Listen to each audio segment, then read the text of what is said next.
반갑습니다. 드디어 12월이 됐습니다. 12월 1일 아침 시황입니다.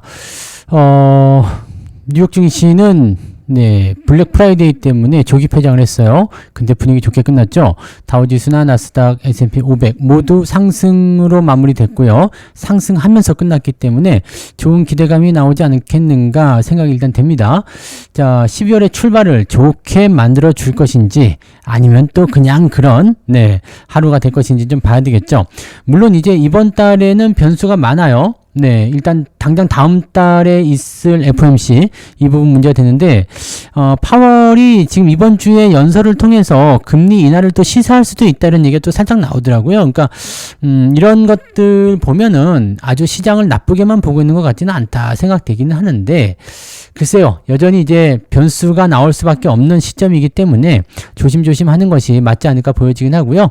또 다음 주에 만기가 있죠. FOMC 끝나자마자 바로 만기가 오기 때문에 이 만기에는 주가가 또 크게 움직이지 않거나 또는 한쪽 방향으로 크게 쏠리는 형태가 일어나게 되는데 상승 쪽에 대한 기대감보다는 경계심이 많잖아요. 그래서 아무래도 이제 변동성에 대한 구간들은 좀 나타날 수 있다라고 보시는 게 맞겠습니다. 그래서 무턱대고 주식을 막 산다거나 막 지른다거나 그러지 마시고 상승하는 종목군들이 조금 따로 있잖아요. 요즘에는 대형주 말고 또 중소형주 쪽에 관심들이 많이 생길 수 있는 그런 구조가 됐기 때문에 그런 쪽도 조금씩 알아보시는 게 좋겠습니다.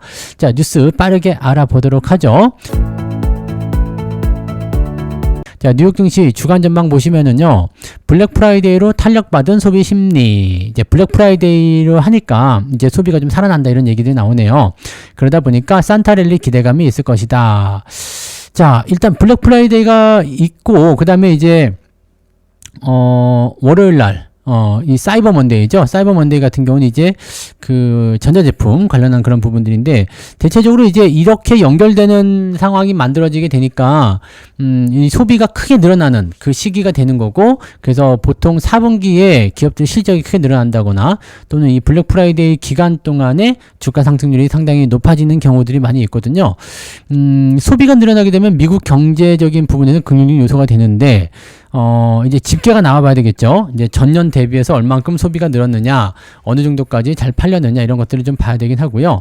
지금 현재로서는 고용 둔화, 인플레이션 압력, 이런 것들 때문에 소비도 그렇게 늘어나지 못했을 것이다 라는 전망도 좀 있습니다. 자, 그래서 만약에 생각했던 것보다 소비가 더 많이 늘어나지 못하는 상황이 된다라면, 오히려, 부담 요소가 있을 수 있는 내용이 좀 됩니다. 그래서 요거 살짝 부담 요소 좀 있겠죠. 그리고 산타랠리에 대한 기대감은 분명히 있기 때문에 아마 FOMC가 끝나는 시점부터 나오지 않을까? 라는 생각도 조금 해볼 수는 있을 것 같아 보입니다. 그죠? 자, 그렇게 보시면 되겠고 전체적으로는 괜찮을 것 같다 생각하긴 하는데 11월 달에 엔비디아가 무려 13%나 하락을 했네요. 그래도 뭐 GPU하고 TPU 이 두 가지 모두가 아마 이제 이 양대 300으로 또 올라설 가능성이 높겠죠. 근데 구글 입장에서는 이 TPU가 올라서게 되니까 상당히 빠르게 치고 올라가는 모습이 좀 있을 것 같고 엔비디아는 그만큼 뺏기는 거잖아요. 그렇기 때문에 상승이 있다고 하더라도 좀 주춤거리는 모습이 있지 않겠나 이런 식으로 예상이 좀 될 수는 있겠습니다. 뭐 전체적으로 뭐 그런 모습들이고요. 이 금리 인하가 결정된 확률은 약 80%대로 되어 있기 때문에 12월 달에는 금리를 인하할 것 같다라는 식으로 얘기가 되고 있어서 금리 인하가 되게 되면 크게 문제될 것 같아 보이진 않네요. 그래서 그런 정도로 보시면 되겠고요. 뭐 경제지표 발표되는 것들은 뭐 당장 중요해 보이진 않습니다. 이게 12월 5일날 발표되는 게 이제 개인 소비 지출에 대한 부분들인데 이 지표들은 그렇게까지 썩 훌륭한 내용들은 아닌 것 같아 보이긴 하거든요. 그래서 증시를 크게 끌어올릴 만한 요소는 아직 좀 부족하지 않는가 이렇게 생각이 되긴 합니다. 이런 부분들까지 같이 체크해 보시면 되겠고요.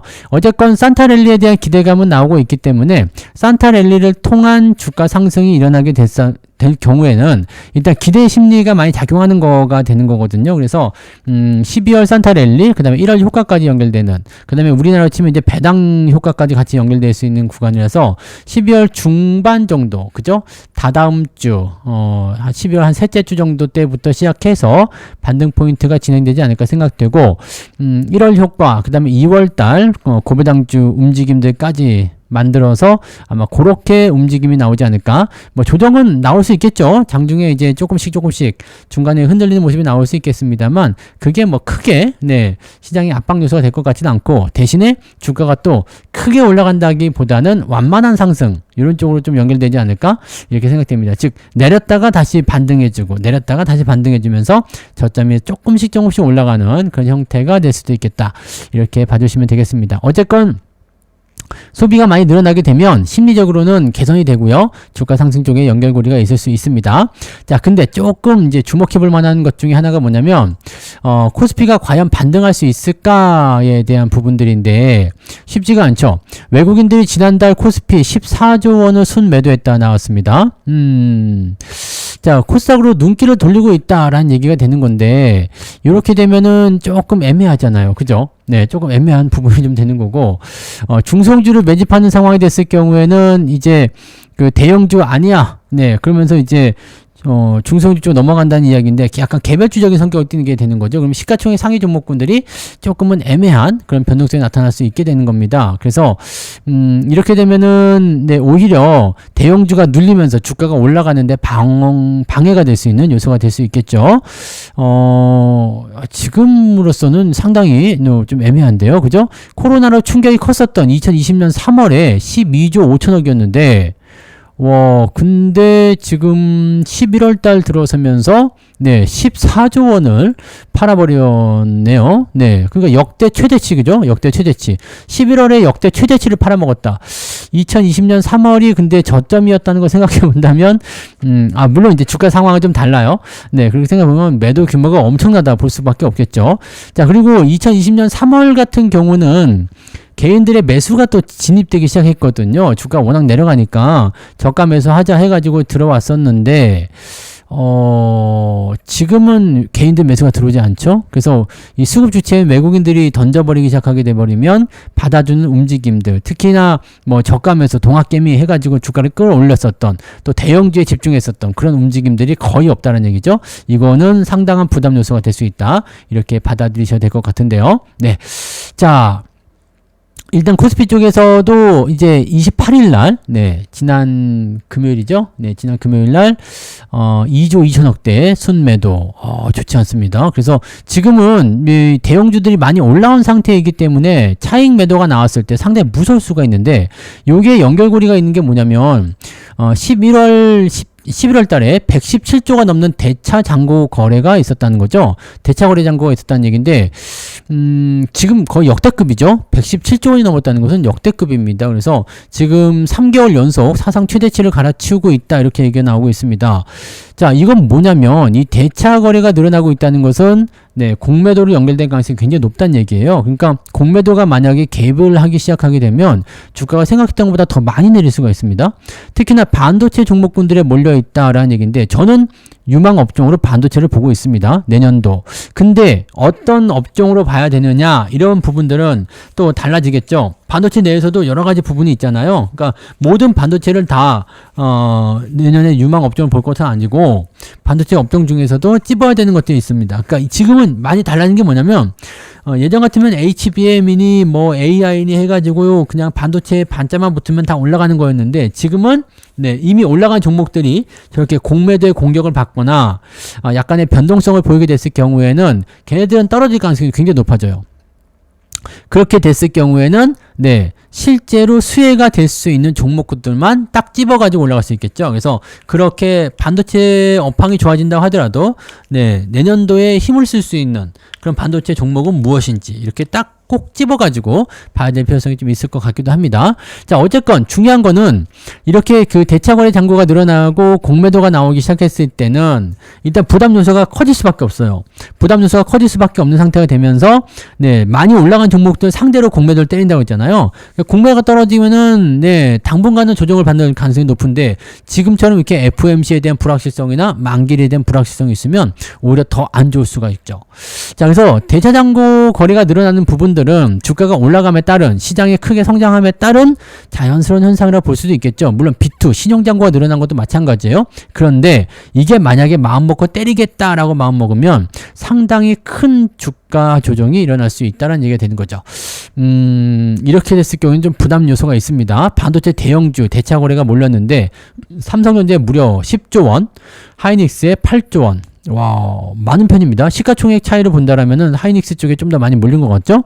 자, 이렇게 됐으면 얘네들은 이제 공매도로 때릴 수 있다는 얘기입니다. 그래서 공매도가 들어오게 되면 삼성이고 하이닉스고 변동성에 의한 주가 조정이 일어날 수 있다는 얘기죠. 이거 외에도 코덱스 200쪽에 1조 3천억, 그 다음에 LG에너지솔루션, HD 현대중공업, 셀트리온, 한미반도체, 포스코 퓨처엠, 두산 에너빌리티, 삼성 SDI 등등등등 조방원 쪽이죠. 네, 방산주들은 뭐 공매도가 대차 거래가 많지 않은 것 같은데 조방원 쪽, 그 다음에 2차전지, 반도체, 뭐 반바지, 금반지 뭐 다 포함될 것 같긴 합니다만, 자, 아무튼 이렇게 주가가 상승을 해서 그동안 시장 상승을 주도해 왔었던 주력 테마주군에서 변동성이 나타나기 시작했다는 것은 굉장히 주의를 해봐야 되는 부분들이고, 이게 현실화되기 시작하면 이미 주가가 많이 떨어진 상태인 경우가 많아요. 그래서 투자자들 입장에서는 그냥 눈 뜨고 당하는 그런 경우들이 굉장히 많기 때문에 조심을 좀 하셔야 됩니다. 코스피 상승세가 꺾인 상태에서 이 대차장과 늘어나고 공매도로 실제로 실현화되기 시작하게 되면 단기적 하락이 세게 나타날 수도 있기 때문에 주의하셔야 됩니다. 반면에 코스닥 쪽으로 넘어가게 되는 이 수급의 이동들을 잘 보시면 대형주에서 중소형주로 넘어가는 그런 단순한 계산이 아니라, 네, 이거 어떻게 봐야 돼요? 공매도를 피해서 움직이는 걸 수도 있겠죠. 네, 지금 동안 많이 올라온 대형주들이 때리고 들어갔을 때, 자, 투자를 하긴 해야 되는데, 또 반사적인 이익을 얻을 때가 어디냐? 그럼 코스닥 쪽 종목들. 이렇게 나올 수가 있죠. 개별주 쪽 또는 재료가 있는 거, 이런 쪽으로 넘어갈 수 있다는 얘기예요. 그래서 여기다가 이제 지금 정부가 코스닥 활성화 정책을 추진한다라는 기대감이 형성되니까 중소형주 또는 코스닥 쪽으로 확 넘어가는 형태. 그러면 바이오 쪽이 일단 가장 수혜를 볼 수 있게 되는 거고요. 그다음에 소부장들도 코스닥에 있는 것들 위주로 수혜를 보게 되겠죠. 그리고 그 외에도 이제 다른 뭐 자동차를 보더라도, 네, 현대차나 기아차 같은 완성차보다도 부품주 쪽, 이런 식으로 얘기가 나올 수 있다는 얘기입니다. 그러니까 지금은 약간, 네, 선택과 집중이라고 해야 되죠. 광범위하게 주식을 매수해서 끌고 올라가는 것이 아니라 시장 하락에 염두를 둔, 공매도에 개입할 가능성을 염두에 둔 상태에서 이렇게 조금 이제 찝어서 하는 거죠. 네, 찝어서. 아, 이놈 이렇게 딱 찝어가지고 전부 다 사는 게 아니라 찝어서. 그래서 종목 숫자 늘리지 않고 탁탁 찝어서 올라갈 수 있는 종목들 위주로만 공략 포인트를 잡으시는 게 필요한 전략이지 않겠는가라고 생각되긴 합니다. 이 내용들 좀 보셔야 될 것 같아요. 지금 계속 그렇죠. 그래서 대형주가 지금 내려갈 것 같다, 중소형주로 눈길을 돌리고 있다, 이런 얘기도 계속 나오잖아요. 코스피가 당분간은 좀 어려워 보인다, 발 빼는 외국인들, 중소형주로 눈길을 돌리고 있다, 이런 식으로 얘기 나오죠. 그래서 지금 보면은 코스피 지수가 4,000포인트 탈환은 실패했지만 코스닥이 900포인트를 돌파했다. 그래서 천스닥에 대한 기대감이 생겨나기 시작했고요. 네, 그 다음에 대형주에서 자금은 빠져나가면서 중소형주 쪽으로, 네, 넘어가고 있는 상태다. 대형주가 빠지면 중소형주가 올라가는 게 대부분 맞는 얘기죠. 그래서 지금 이런 식이고, 고객 예탁금은 일단 80조 원으로 늘어났대요. 그래서 사상 최대 수준인데 대기하고 있는 거죠. 대기. 그러니까 주가가 실제로 올라가기 시작한다거나 아니면은 내 마음에 드는 위치가 됐을 때 이 돈을 쓰겠다라고 생각이 드는 걸 수도 있거든요.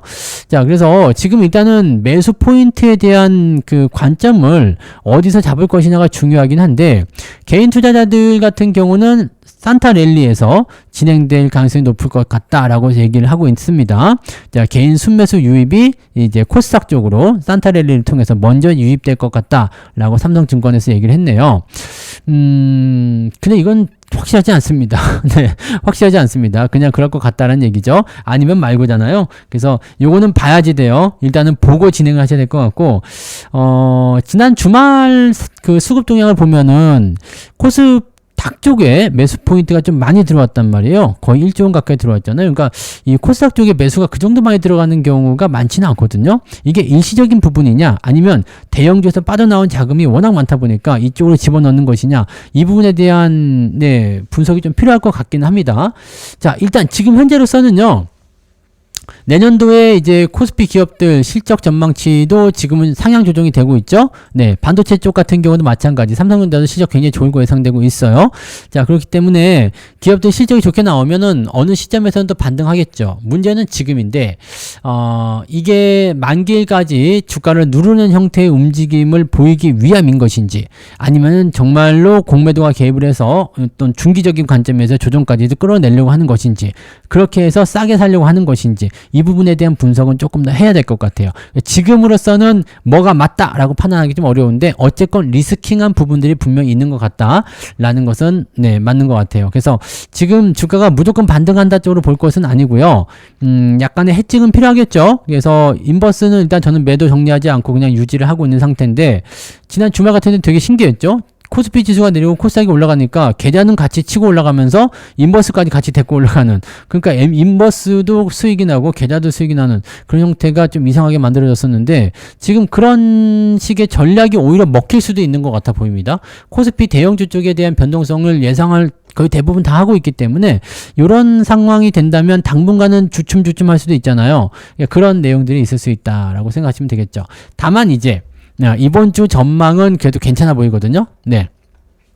코스피가 반등을 시도할 것 같다라는 얘기가 나오고 있습니다. 금리 인하 가능성, 인공지능 거품론에 대한 진정세, 이런 것들이 나오면서 반도체가 올라갈 것이다라는 전망이 나오죠.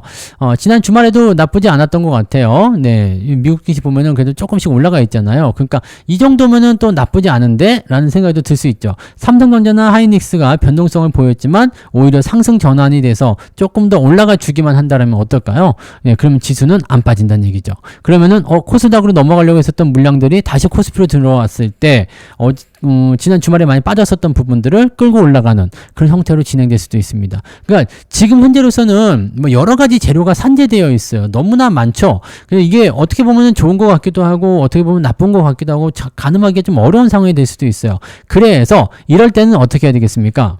이럴 때는 보고 대응하는 거예요. 예측하고 대응하지 말고, 뭐 주식은 늘 그렇지만요. 예측하고 대응하지 말고 보고 대응하세요. 수급이 어느 쪽으로 움직이는지 잘 보세요. 그러면은 오늘도 대형주 쪽에는 좀 약하고 코스닥 쪽으로 많이 가네. 그러면 또 개별주가 가는 겁니다. 근데 오늘은 코스닥 쪽에서 매도가 좀 나오고 대형주 코스피 쪽에서 매수가 좀 들어오네. 그러면 반도체를 중심으로 해서, 또는 어제 지난 주말에 많이 내려갔던 종목들 위주로 해서 주가가 반등할 가능성이 높아진다는 얘기죠.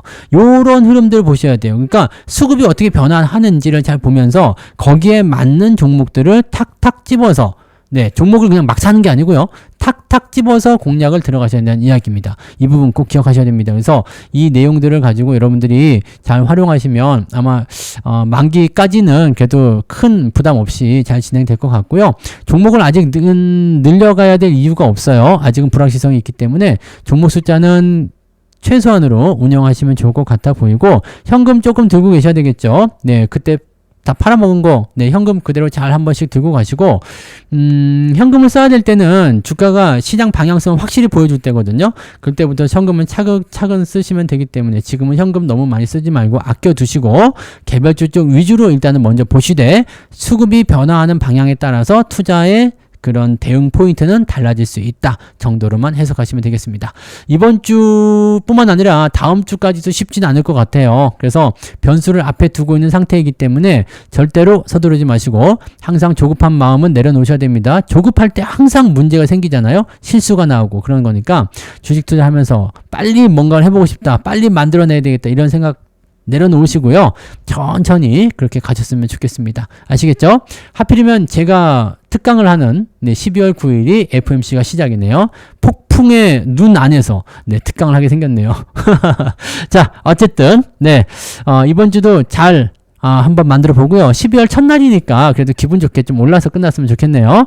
자, 오늘 모두 다 화이팅 하시고요. 자, 조금 있다가 9시에 무방 있죠? 네, 조금 있다가 9시 무방에서 또 다시 이야기 해보도록 하겠습니다. 자, 그러면 조금 이따 뵐게요. 고맙습니다.